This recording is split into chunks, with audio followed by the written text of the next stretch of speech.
நாளுக்கு நாள் புதிய புதிய கண்டுபிடிப்புகள், ஏஐ தொழில்நுட்பம்னு உலகம் வேற மாதிரி போயிட்டு இருக்கு. இந்த நவீன யுக காலத்துல யாராவது ஜாதி பார்ப்பாங்களா அப்படின்னு கேட்குற ஆள்ல நீங்களும் ஒருத்தவங்களா இருந்தீங்கன்னா உங்களுக்கான பதில் எஸ்.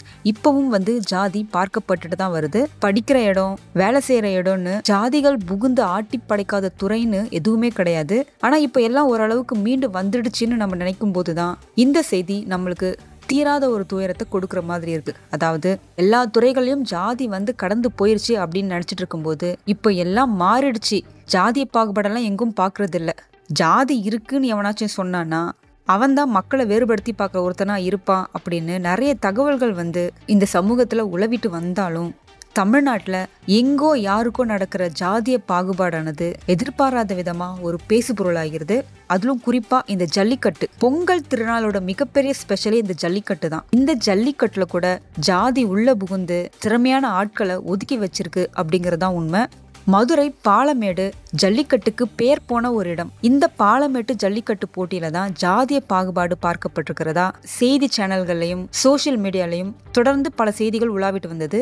சம்பந்தப்பட்ட வீரர் நேரடியா செய்தி சேனலுக்கு பேட்டி கொடுத்த அந்த காணொளி பாலமேட்டு ஜல்லிக்கட்டுல ஜாதிய பாகுபாடு நடந்திருக்கு அப்படிங்கறத வெளிச்சம் போட்டு காட்டுது. நேத்து நடந்த பாலமேடு ஜல்லிக்கட்டு போட்டியில தமிழரசன் அப்படிங்கிற அந்த இளைஞருக்கு மாடு பிடிக்க அனுமதி மறுக்கப்பட்டிருக்கு.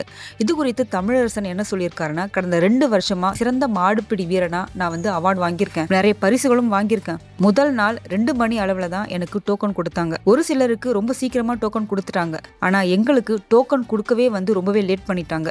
ஜல்லிக்கட்டுல மறுபடியும் ஜாதி பார்க்க ஆரம்பிச்சிட்டாங்க. அதாவது அவர் சொல்ற விதத்தை வச்சு பார்த்தா ஒரு காலத்துல ஜல்லிக்கட்டுலயும் ஜாதி இருந்திருக்கு.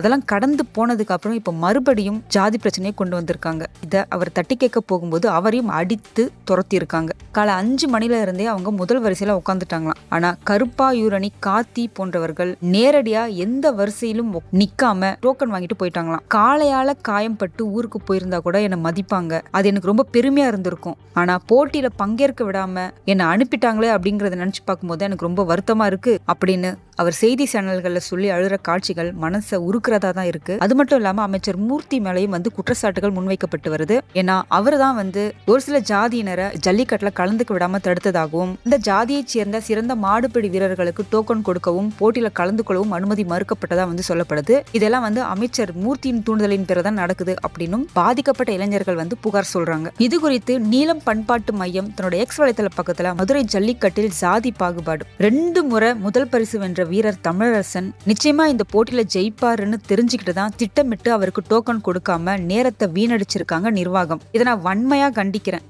அப்படின்னு இதுக்காக ஒரு எதிர்ப்பு பதிவை போட்டிருக்காரு. அமைச்சர் மூர்த்தி தன்னோட ஜாதியை சேர்ந்த வீரருக்கு மட்டும்தான் ஆதரவா இருக்காரு. போராடி டோக்கன் வாங்கியும் என்னால ஜல்லிக்கட்டுல கலந்துக்க முடியல, என்ன அனுமதிக்கல. எவ்வளவோ முயற்சி பண்ணி போராடி களத்துல இறங்க முயற்சி பண்ணும்போது காவல்துறை ஒரு பக்கம் என தாக்குறாங்க. இதற்கு முழு காரணம் ஜாதி தான் அப்படின்னு தமிழரசன் குற்றம் சாட்டியிருக்காரு.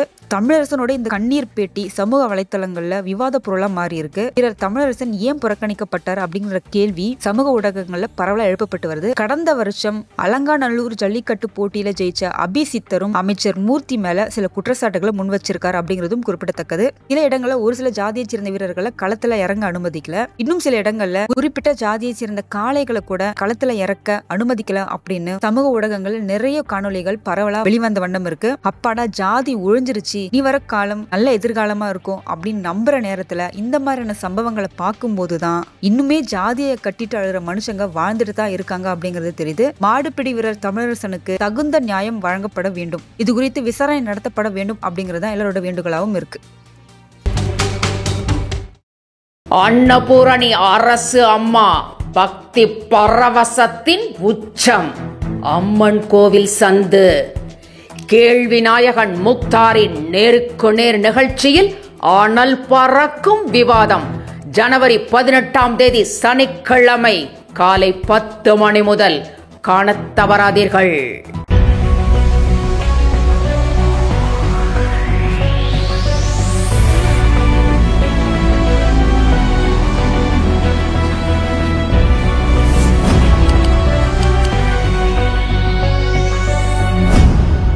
தேசத்தின் நம்பிக்கை மாத இதழ் அப்பா பதிப்பகம் இணைந்து வழங்கும் நேர்மையாளர் சகாயம் IAS அவர்களின் அனுபவ பதிவில் கடைசி தரையில் கண்டாங்கி சேலை.